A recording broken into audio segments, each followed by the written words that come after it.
Hello and welcome to FM24's Euro 24. Today I'm going to be simulating the whole of Euro 2024 and seeing who comes out on top. So without further ado, let's get to the end of match week 1. Okay, let's start off with the opening match of the Euros, and of course Germany came out on top. Obviously one thing to flag with Germany is that there is no license with their national team, so it will just be some random players. I can't control that. Following on from that, we had Hungary against Switzerland, where Hungary came out 1-0 winners. I think Hungary are one of those teams that are a bit underrated. If you remember, they did beat England 4-0 not that long ago, and they seem to have no trouble coming up against the big boys. And moving on to Group B, we had Albania versus Italy and Spain versus Croatia, where we had Italy come out 2-1 winners and Spain come out 3-1 winners. And then the big day, the first Sunday of the tournament, we had Slovenia versus Denmark, and we had England against Serbia. Slovenia came out 2-0 winners against Denmark, but England could only get a 1-1 draw against Serbia. And the other game on that day was Poland against France, where France came out 2-1 winners. Into the next week, we then had Austria against Netherlands, where the Netherlands came out 3-1 winners. Ukraine against Romania, where Ukraine won 3-1, and Belgium against Slovakia. Belgium, of course, came out 2-1 winners in that game. And then Group F, the group that I think could be the group of death. In the simulation, they all drew 1-1. So it's either going to be a really boring group, or it is going to be the group of F. That was a really bad pun. So at the end of the first game week, we then have Germany and Hungary top of their group, Spain and Italy top of theirs, Slovenia and England top of theirs, Netherlands and France, Ukraine, Belgium, Czechia, and Georgia. So let's not waste any more time and let's get into the next round of games. Okay, and here's where we find ourselves at the end of game week 2. Germany won 1-0 against Hungary, and Scotland managed to get themselves a decent 0-0 draw against Switzerland, which could do them a huge favour, especially with this year having more third place teams going through to the next round. And then in Group B, Croatia got a 1-0 win against Albania. Italy came out on top against Spain with a 1-0 win, and they even had a player sent off. And then over to Group C, Serbia and Slovenia played and got a 1-1 draw, and Serbia were playing against 10 men most of the game, with Slovenia getting Balkovic sent off in the 13th minute. And of course over to England, who managed to win 2-1 against Denmark. I am actually English, but I do love this Germany shirt and I keep wearing it, and as the tournament is in Germany, I feel like it was only appropriate, but if we get to the final, I may switch shirts. Over to Group D, and Netherlands and Poland drew 1-1, Memphis Depay and Lewandowski getting the goals there, and then France and Austria, Koeman and Griezmann getting the goals there. I don't think Mbappe scored at all in this tournament so far. And then in the Group E games, Ukraine and Slovakia drew 1-1, and Belgium came out 3-1 winners against Romania. And then Group F, Georgia were 1-0 up after 2 minutes, but Czechia managed to get 3 goals and win that game 3-1 before Portugal and Turkey had a 1-1 draw. And into game week 3, we then have the final games of the group stage. Germany came out 4-0 winners against Switzerland, and Hungary drew 1-1 with Scotland. And that meant that Germany went through top with 3 wins out of 3, and Hungary go through second place.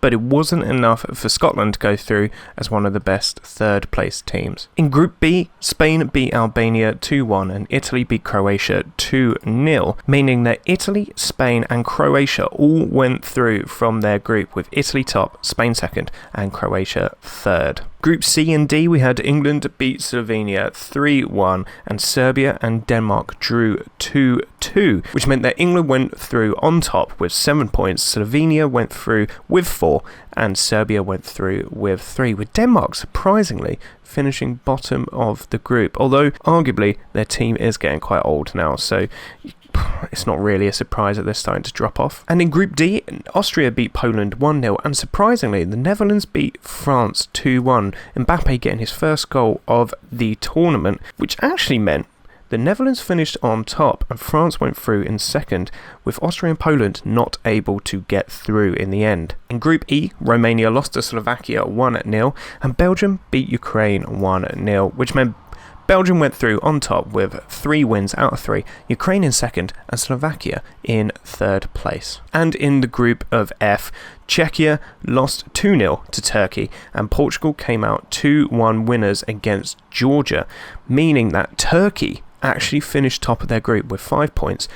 Portugal with 5 points came second, but because of goal difference, obviously finished second, and Czechia got third place with 4 points in the end. So what that means for the second round, or the first knockout round, we have Germany, Slovenia, Hungary, Spain, Italy, Slovakia, England, Czechia, France, Ukraine, Turkey, Serbia, Belgium, Croatia, Netherlands, Portugal. So let's head to the end of this knockout round and see who progresses. And for the first knockout round, we had Germany versus Slovenia. Slovenia came out 1-0 winners, with Germany having a player sent off after 2 minutes. Then we had Hungary versus Spain, where Spain unsurprisingly won 3-0. And then Italy, Slovenia. Italy came out 2-1 winners, even though they were down to 10 men for the majority of the game. There seems to be a lot of red cards in this simulated tournament. Onto the Sunday, and England played Czechia and came out 3-1 winners. France then played Ukraine and won 2-1, and Turkey beat Serbia 1-0. And the last 2 games of the knockout round, Belgium won 2-1 against Croatia and Portugal won on penalties against the Netherlands, which means we now have a quarter-final of France versus Turkey, Italy versus Slovenia, England versus Spain, and Belgium versus Portugal. So once again, let's jump ahead to see who gets through to the semi-finals. And in the first quarter-final, France versus Turkey, France came out a resounding 4-1 winners in the end. On the Friday, you had Italy versus Slovenia. Italy won 3-2 in this game. England then played Spain and went to extra time and penalties, where England came out winners. And in the last quarter-final, Belgium played Portugal and Portugal came out 3-0 winners, meaning we have 2 semi-finals, one of France versus Italy and the other of England versus Portugal. In the first semi-final, France came out 1-0 winners against Italy, and unfortunately England's time was cut short at the semi-final against Portugal. It was 3-2 going into the 90th minute.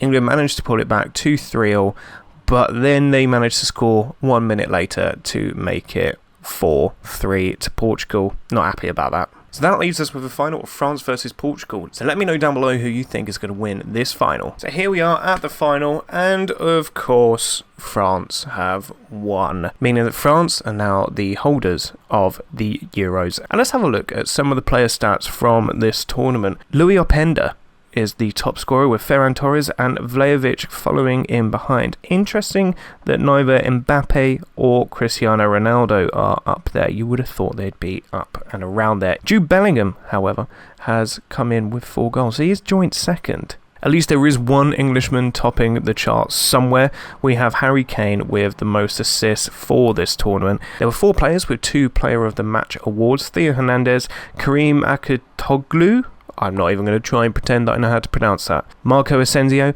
and Bukayo Saka. Across the whole tournament, there was only 2 penalties in normal time, and they were both for Slovenia. It's not something I would have expected, and kind of glad that I did see that in the end. So once again, France are the champions of Europe.